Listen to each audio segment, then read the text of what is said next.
What's up guys, how's it going? My name is Marcus from Thee Bullco. Today I wanted to make a short video on how to properly use my Bullco training lead, okay? This is the only lead that I use. Even if the dog knows how to walk on a leash already, this is the only one that I use, all right? The reason this is the only one I use is because it offers the most control, okay? Now this is the Bullco slip lead. Let me show this to you guys, okay?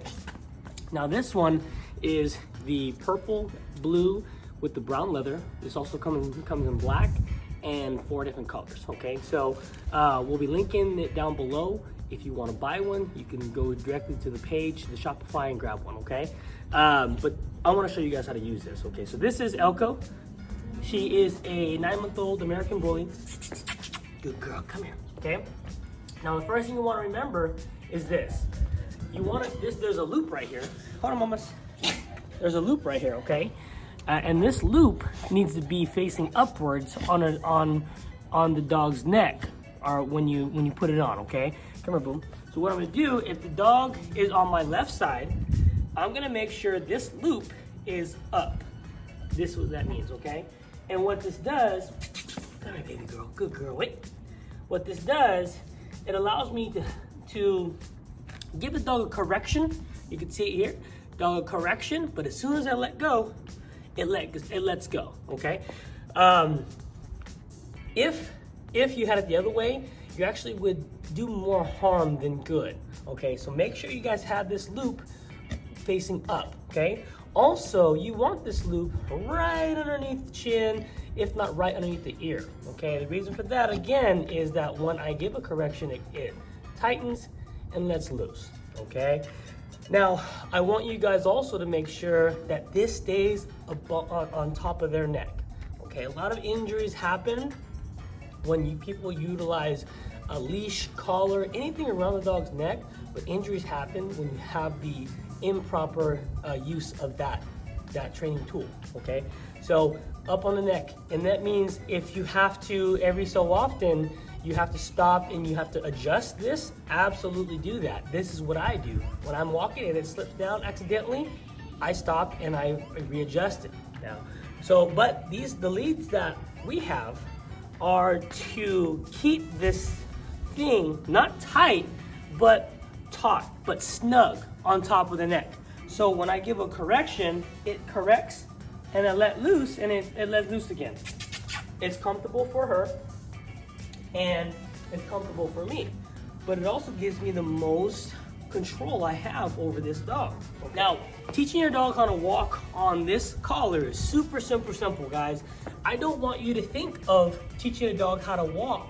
It has to do with the leash, but more so the technique that you use, okay?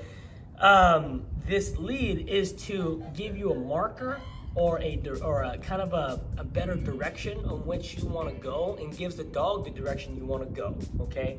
So instead of getting frustrated and trying to pull your dog back, because no leash ever is going to teach a dog by itself how not to pull. It's going to be your technique that you use. So I'm going to show you something really fast, okay?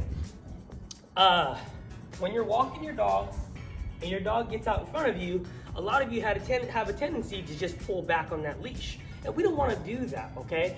Because when your dog's in motion, you're not going to show your dog how not to pull by stopping. So I want you to do this. Next time your dog pulls and gets in front of you, I just want you to turn, okay? I just want you to turn. And why is this? Because this is going to teach your dog to follow your body movement, okay? This isn't going to allow your dog, This isn't going to allow your dog to just continue walking. You're going to give a slight correction, come, good girl, and they're going to follow you. And I want you to do this every time your dog gets in front of you. After a while, your dog's going to realize we ain't getting nowhere, and we're not going to get nowhere if I continuously pull. And it will definitely help you guys, okay? So that's my little tip for the day. Make sure the leash is on properly. Make sure this stopper here is on snug, but it's enough to where you get your hand underneath there, but not enough to where it can slide down on their neck, okay? Also, make sure, come on mama, make sure this part of the leash, this ring here, is up and underneath the chin. So when you correct, it gives them a nice correction, but lets loose again, okay? And lastly, teaching your dog how to walk on a leash, all you gotta do is show them exactly what position you want them in and keep them in that position. All right, guys, well, that's about it for the day. Thank you so much for stopping by. If you want to grab a leash, it's right on the Shopify, the catalog, or go to our Facebook or Instagram pages. Our catalogs are right on there. Remember, there's 4 colors, 2 different types of leathers, and hopefully there's something for you and your pet. Thanks, guys. Take it easy.